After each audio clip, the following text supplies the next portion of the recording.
Hello and welcome to another session of Ask God. Um, I think I'll just get on with it. There's something I have to go through first of all. Basically, it's that time of year again. Basically, well, Eon is the case with myself. We've had the auditors in, and when we have the audit, we have to publish the details.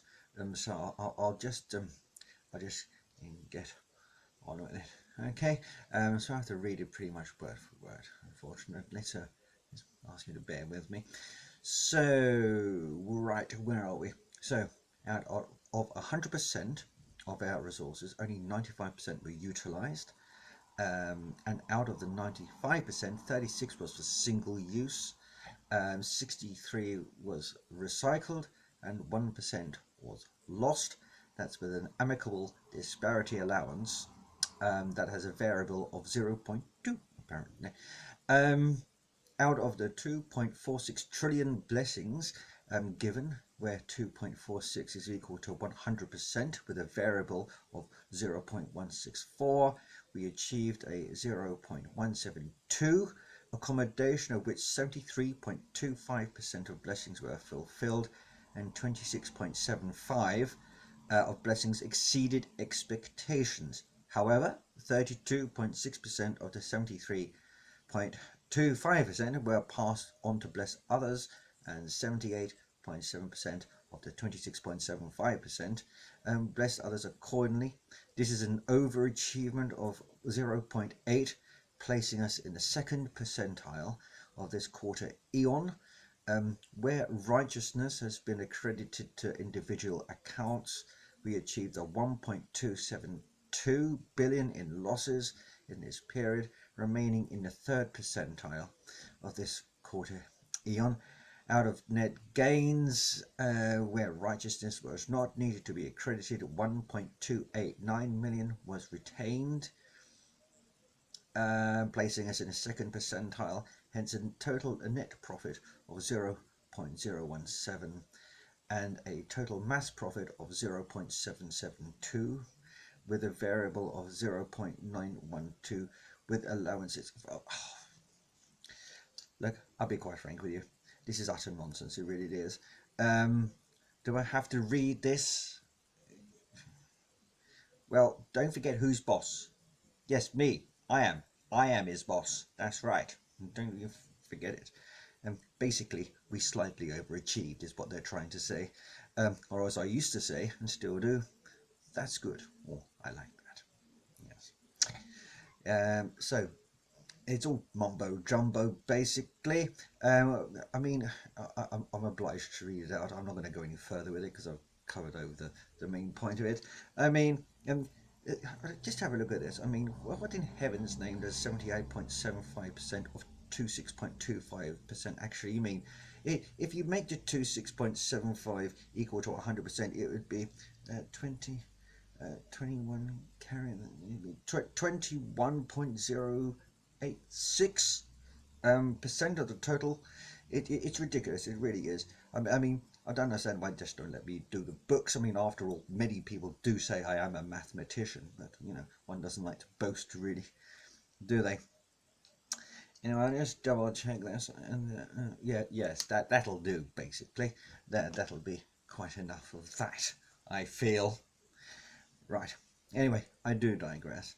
Our first question today is due to the last episode of Ask God, from which I've had an influx of questions basically regarding the existence of alien life. So yes, intelligent life is out there, but one thing you humans have to do is get your heads around the idea of what actually existence is. There's more than just the anthropomorphized version of beings. Existence comes in all shapes and sizes and forms. Take, for example, the Tiki of the Sargonia quadrant. They live in a galaxy far, far away, as you would say, beyond the Perseid cluster on your galactic charts. So if you follow the spiral arm and go out a bit, 0.7 height here, basically bang a left, go along for about a few thousand kilometers, turn right, and then you're about there. Really. So there, that's the Sargonia quadrant, and here lies a, a series of nebulae that exude exotic matter, basically. And the Tiki rather like that, and they have a good old munch nut. Um, they have no discernible form as such. They're more of an entity, really, that dwell in space and time itself, or space-time. But it's difficult explaining space-time to you. Space-time is it's a bit like a landscape. It's not smooth, but it's not hilly either. It's it's a bit like mud, really. If you've ever gone into a river and then come out of the river, going up the bank where it's a bit muddy and sandy, it's a bit like that. So space time's a bit like mud, really, on a river bank. Yes, um, but there's no sinkholes or anything like that. We do have black holes and things like that in space time, which you haven't actually seen yet, but you know are there. So you're getting close to some things. Um, yes, so best way of describing space-time is a bit like mud. And that's why your Voyager 2 satellite actually stopped going as fast once it left the solar system, in case you didn't realise. So there we go.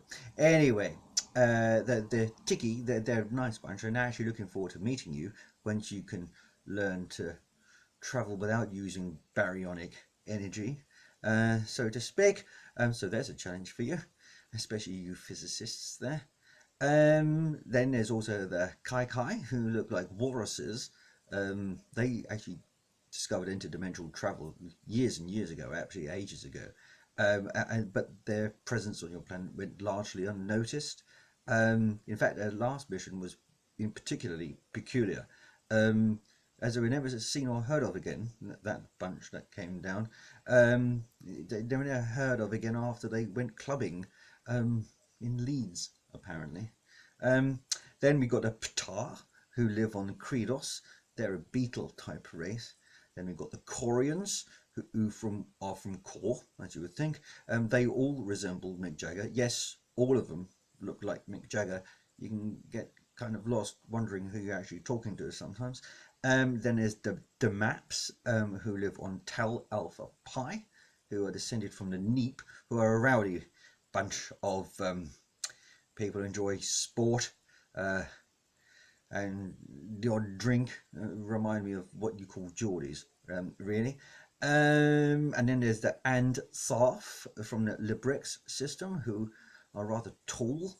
They sound like they've consumed helium. Now, the reason they would sound like that is because largely they do. But I tell you something, you don't want to be around them after they've had a night out. Hangover isn't the word that would begin to describe it, really. And all of these are basically within your star system galaxy.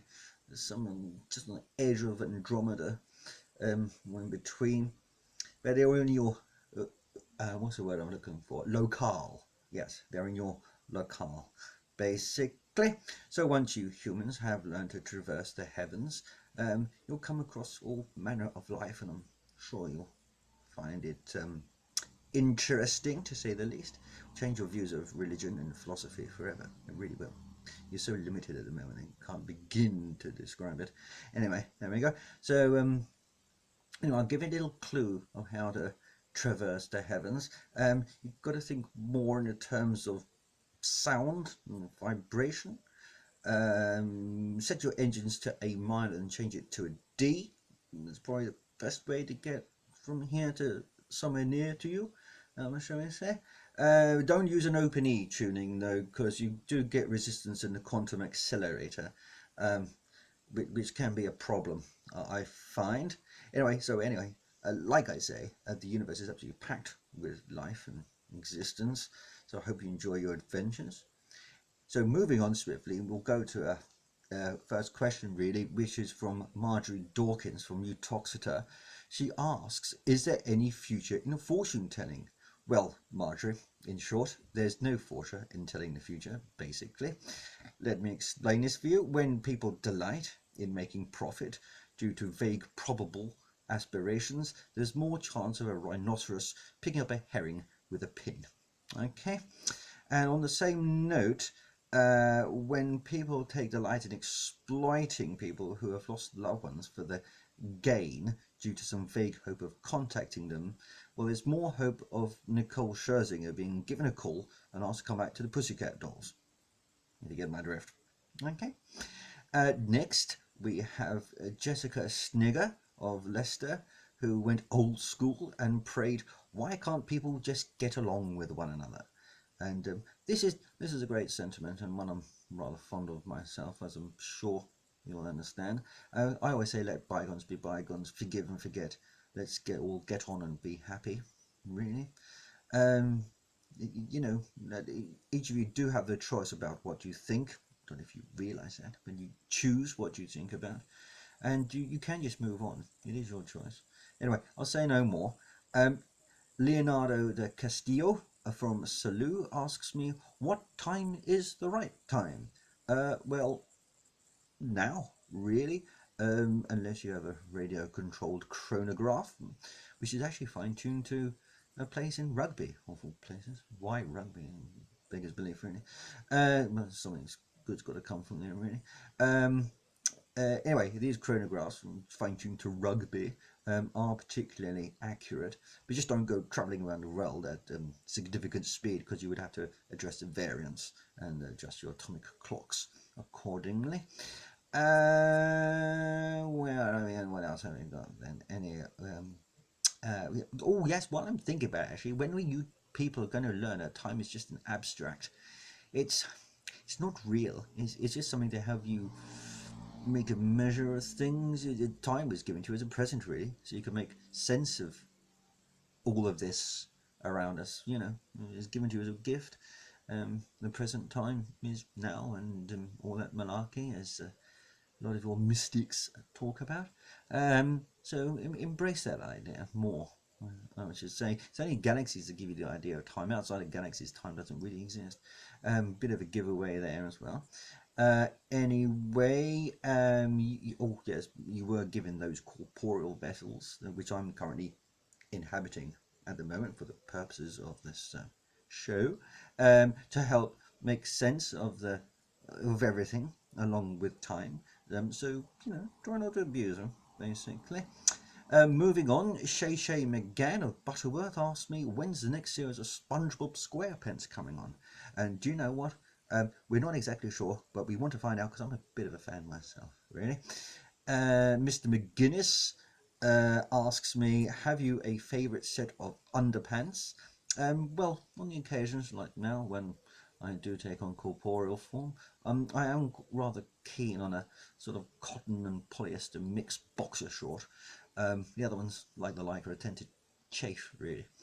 Mrs. Bemmett of Hemel Hempstead asks, are penguins all the same size? Well, if they're young, no. If they're older, no. And if they're the chocolate variety, like biscuit type things, then yes, basically. I hope that helps you there, Mrs. Bemmett. And finally, Liam Carr asks me, where did I leave my car keys?